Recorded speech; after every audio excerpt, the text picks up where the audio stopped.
अस्सलाम वालेकुम friends and welcome back to my channel. तो आज के इस वीडियो में मैं आपके साथ शेयर कर रही हूँ दो मज़ेदार सी रेसिपी।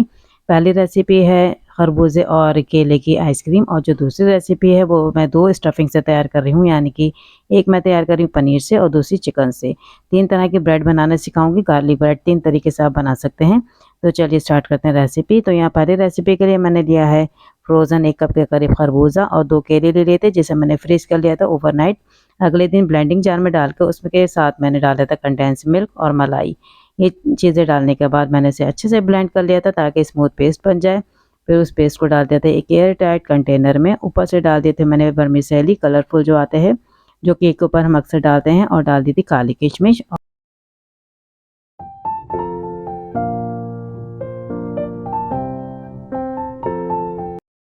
फिर इसमें मैंने डाल दी थी ऊपर से पीली किशमिश, और इसे क्लिंग रैप से अच्छे से पैक कर दिया था ताकि आइस क्रिस्टल ना बने फ्रीजिंग के टाइम।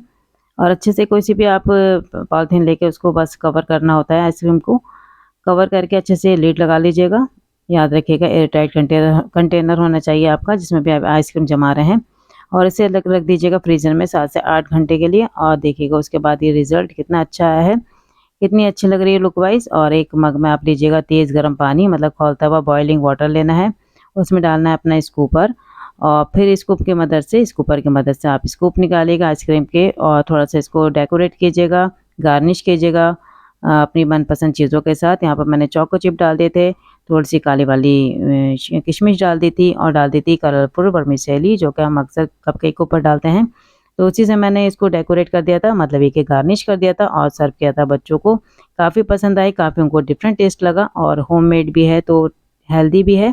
तो ज़रूर ट्राई कीजिएगा, क्योंकि अब सीज़न है खरबूजे का, तो ज़रूर एक बार इसे ज़रूर ट्राई कीजिएगा अपने किचन में, और मुझे बताइएगा कि आपको कैसी लगी या फिर आपके बच्चों को कैसी लगी।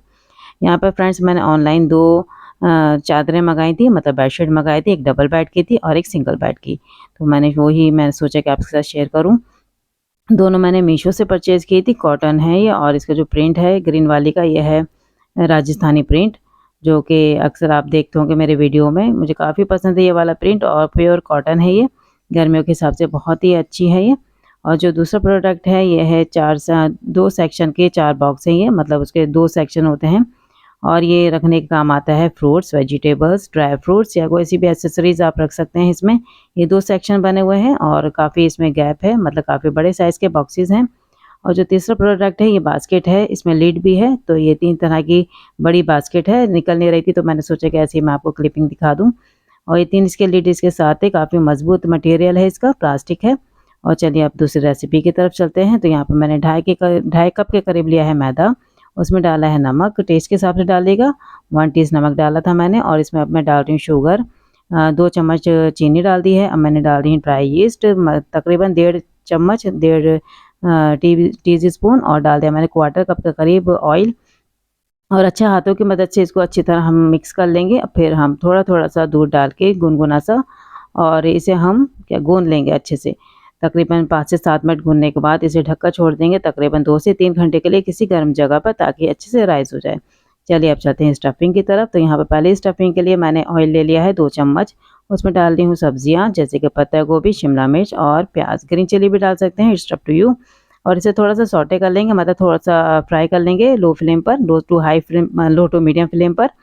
और इसके बाद हम डालेंगे इसमें चिली फ्लेक्स टेस्ट के हिसाब से, और डालेंगे काली मिर्च का पाउडर, और डालेंगे नमक।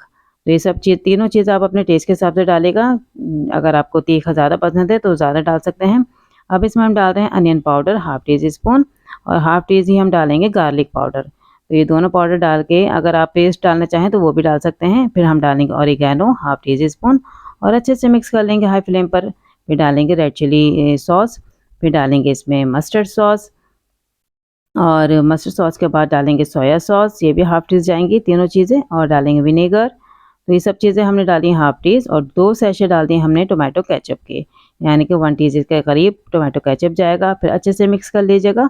फिर डालेंगे 2 चम्मच भर के, मतलब 2 टेबल स्पून डालेंगे मेयोनीज़, ताकि अच्छे से बाइंडिंग हो जाए स्टफिंग की। और फिर हमने ये देखिए चिकन जो हमने लिया था, ये चिकन मेरा फ्राइड चिकन रखा हुआ था फ्रीज़र में, तो वही मैंने गर्म करके कट कर लिया है, और इसे चॉपराइज़ कर लिया है, मतलब कि बारीक-बारीक टुकड़ों में कर लिया है। चॉपराइज़ कर लीजिएगा या छुरी से छोटा-छोटा काट लीजिएगा। फिर जो हमने सब्जियां अभी फ्राई की थी उसमें डालने के बाद अच्छा से मिक्स कर लेंगे 1-2 मिनट और निकाल के एक बोल में रख लेंगे। थोड़ा ठंडा करने देंगे, मतलब कंप्लीटली ठंडा होना चाहिए तभी हम इसका यूज़ करेंगे। और दूसरी स्टफिंग के लिए मैंने यहाँ पर 2 चम्मच के करीब ऑयल लिया है, डाली तीनों सब्जियाँ यानी कि प्याज, पत्ता गोभी और शिमला मिर्च। ये डालने के बाद इसमें डाला है ऑरिगेनो या पार्सले हर्ब, चिली फ्लेक्स डालेंगे हाफ टी स्पून और फिर इसमें हम डालेंगे काली मिर्च का पाउडर, ये भी हमने डाला है 1/4 टी स्पून। फिर इसमें डालेंगे नमक टेस्ट के हिसाब से, जितनी भी सब्जियाँ ली हैं उसी हिसाब से आप नमक डालिएगा, ये ना हो कि ज़्यादा हो जाए। फिर हम इसमें डालेंगे गार्लिक पाउडर, फिर हम डालेंगे इसमें soya sauce half teaspoon. इसके बाद हम डाल रहे हैं इसमें chilli vinegar half teaspoon. फिर इसमें जाएगा रेड चिली सॉस, ये भी जाएगी हाफ टी स्पून। इसके बाद इन सब चीज़ों को अच्छे से हाई फ्लेम पर हमें मिक्स कर देना है। फिर इसमें हम डाल रहे हैं मायोनीज़ वेजिटेबल वाली 2 टेबल स्पून और साथ ही में टोमेटो केचप डाल रहे हैं 1 टी स्पून।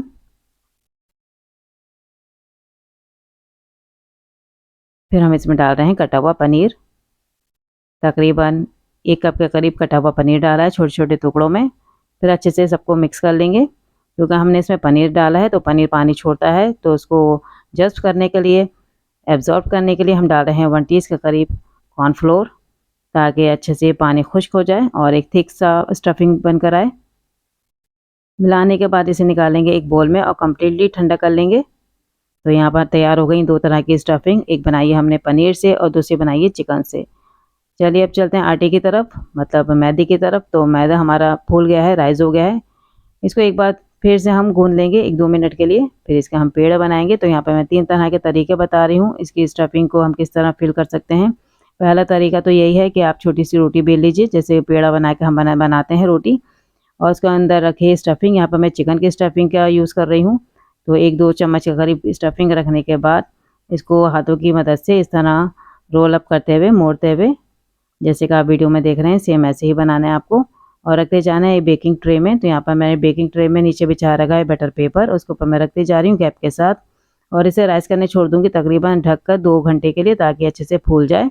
और याद रखिएगा अच्छे से पीछे से आप जब रोल बना लें इसका, तो अच्छे से पैक होना चाहिए, मतलब अच्छे से दबा के, कहीं से भी खुलेगा तो स्टफिंग बाहर निकल सकती है बेकिंग के टाइम।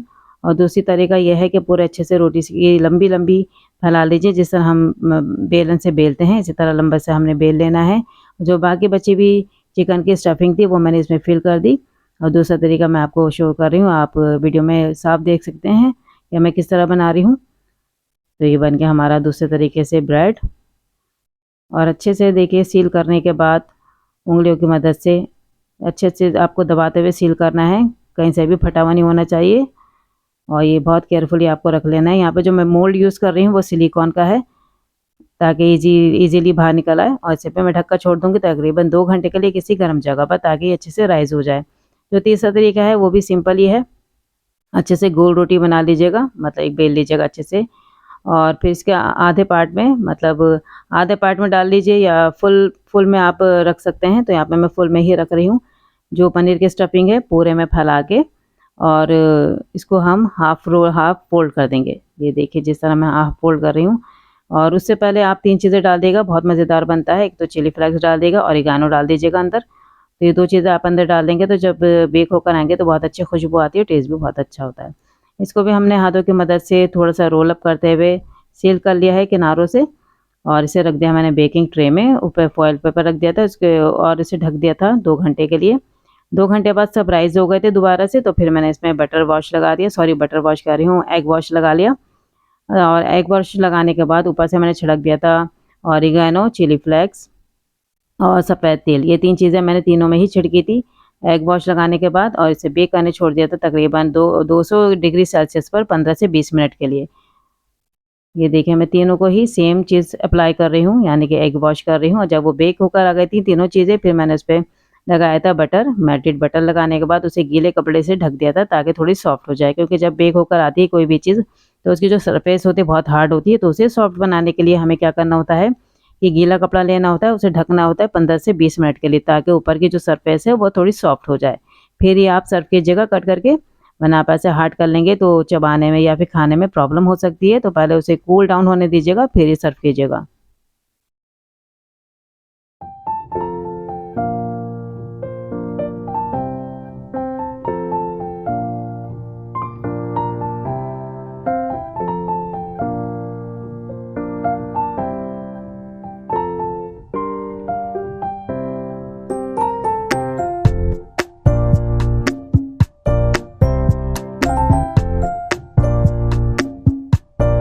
फ्रेंड्स, ब्रेड जो है तीनों तरह की बेक होकर आ गई हैं। अब मैं इसे कट कर रही हूँ। तो कट करने के लिए यहाँ पर मैंने एक प्रोडक्ट मंगाया था, पिज़्ज़ा कटर का। फर्स्ट टाइम मैंने मंगाया, सोचा कि ट्राई किया जाए, लेकिन वाकई में छुरी से ज़्यादा इसमें ज़्यादा इफेक्टिव, ज़्यादा असरदार लगा। बिल्कुल कट हो गया शार्पली, वरना नाइफ से मुझे काफ़ी टाइम लग जाता था कट करने में। लेकिन इसमें इसके जो ब्लेड है इतना शार्प है कि मुझे डर भी लग रहा था कि हाथ वाथ ना कट जाए, इसलिए बहुत मैं केयरफुली काट रही थी। और बच्चों से तो दूर रखना है, इस चीज़ को बिल्कुल दूर रखना है, क्योंकि अगर छोटे बच्चे हैं आपके घर में तो खेल ही खेल में इसका, क्योंकि देखने में इतना क्यूट लग रहा है कि बच्चे खेलने के लिए ना निकाल लें, तो ध्यान रखिएगा, इसको दूर रखिएगा, क्योंकि इसका जो ब्लेड है वो काफ़ी शार्प है। और वॉश करने के बाद इसे आप रख सकते हैं साफ़ करके। वॉश करने के बाद बिल्कुल क्लीन कर लीजिएगा ब्लेड को, वरना ख़राब हो सकता है। और ये देखिए दूसरी ब्रेड भी आ गई है निकल के। और ये जो हमने बॉल्स बनाए हैं, बन बनाए हैं, ये भी बहुत मज़े के लग रहे हैं देखने में, और खाने में भी बहुत अच्छे थे। बच्चों को काफ़ी पसंद आया। मैंने बच्चों को लंच बॉक्स में भी दिया था, तो उनके दोस्तों को भी काफ़ी पसंद आया जब उन्होंने खाया तो आप भी इस रेसिपी को ट्राई कर सकते हैं। और ये इवन आप इसे कढ़ाई में या पतीले में भी बना सकते हैं। अगर आप बेकिंग पतीले में या कढ़ाई में करते हैं तो ईज़िली हो जाती है, ईज़िली बेक हो जाता है। स्टफिंग बस आपको इस तरह बनानी पड़ेगी जैसे कि मैंने बनाई। और इसे भी मैंने ढक दिया देखिए गीले कपड़े के साथ, ताकि ये अच्छे से सॉफ्ट हो जाए ऊपर से।